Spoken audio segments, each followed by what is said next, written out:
بچه روی پروفایل واتساپ یه عزیزی نوشته بود اگه اشتباه نکنم الان سال 1500 هممون مردیم، هیچ چیز ارزش این همه دلهوره و اضطرابو نداره.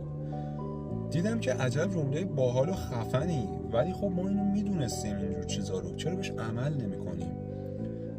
خب که دقت کردم دیدم که از بس که درگیر زندگی روزمره شدیم اینجور چیزا رو از یاد بردیم.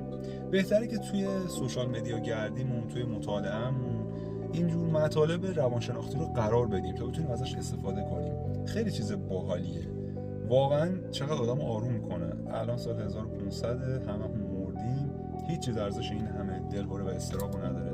خیلی چیز باحالی بود، گفتم باهاتون به اشتراک بذارم، شاید به دردتون بخوره.